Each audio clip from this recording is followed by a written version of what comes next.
लोकसभा चुनाव 2024 के नतीजे बेहद ही चौंकाने वाले सामने आए। भले ही बीजेपी इस बार पूर्ण बहुमत से सरकार ना बना पाई हो, लेकिन मोदी ने तीसरी बार देश के प्रधानमंत्री की शपथ ली है। बीजेपी को साल 2014 और 2019 के मुकाबले भले ही थोड़ी कम वोट क्या मिली हो, इस बार गठबंधन की क्या सरकार बनी, मोदी विरोधी तो बुरी तरह से बौखला गए हैं। बीते काफी टाइम से चुप्पी साधे रहने वाले भी अब मोदी के खिलाफ बयानबाजी करते दिख रहे हैं। मोदी ने जैसे ही तीसरी बार देश के प्रधानमंत्री की कमान संभाली, बॉलीवुड के जाने माने एक्टर नसरुद्दीन शाह को लगता है मिर्ची लग गई है। इस बार नरेंद्र मोदी पूर्ण बहुमत से सरकार नहीं बना पाए तो नसरुद्दीन शाह ने देश के प्रधानमंत्री को नसीहत दे डाली है। दरअसल हाल ही में एक इंटरव्यू के दौरान जब नसरुद्दीन शाह से पूछा गया कि पिछले हफ्ते जब पता चला कि भाजपा को बहुमत नहीं मिला है, 10 साल में सबसे खराब प्रदर्शन रहा और गठबंधन की जरूरत पड़ेगी, तो आपके दिमाग में क्या आया? इसके जवाब में एक्टर ने कहा, सबसे पहले तो चैन मिला, फिर मैंने खुद को बोला कि ये हारने वालों, जीतने वालों, हिंदू मुस्लिम, सरकार और हम सबके लिए अपने आत्मनिरीक्षण करने का वक्त है। मोदी पिछले कई सालों से बहुत कम समझदारी वाली बातें कर रहे हैं। अगर पीएम मानते हैं उन्हें भगवान ने भेजा है तो इससे सभी को डर जाना चाहिए। पीएम ने ये मान लिया है कि वे लाइफ टाइम पीएम बने रहेंगे, लेकिन अब उन्हें सत्ता साझा करनी पड़ेगी। अब पीएम मोदी के लिए गठबंधन सरकार चलाना एक कड़वी गोली खाने के जैसा होगा।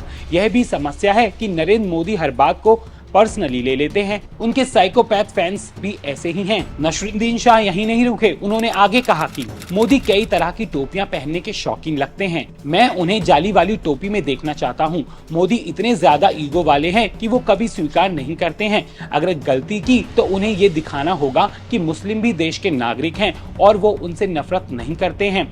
पीएम मोदी अगर मुस्लिम टोपी पहन लें तो इससे अच्छा संदेश जाएगा।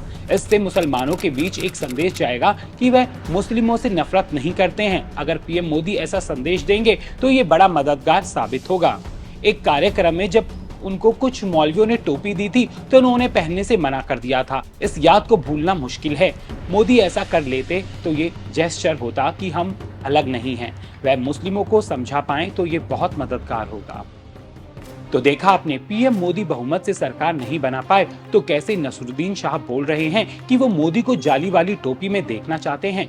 बता दें कि ये पहली बार नहीं है जब नसरुद्दीन शाह ने पीएम मोदी के खिलाफ बयानबाजी की हो।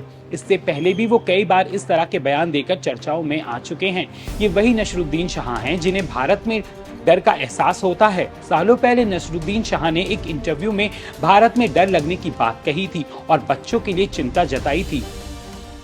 नसरुद्दीन शाह ने कहा था, अब भारत में डर लगने लगा है, यहाँ अपने बच्चों की चिंता होती है। मैं एक ऐसी स्थिति की कल्पना करता हूँ जहाँ मेरे बच्चों को क्रोधित भीड़ ने घेर लिया है और उनसे पूछ रहे हैं कि क्या आप हिंदू हो या मुस्लिम।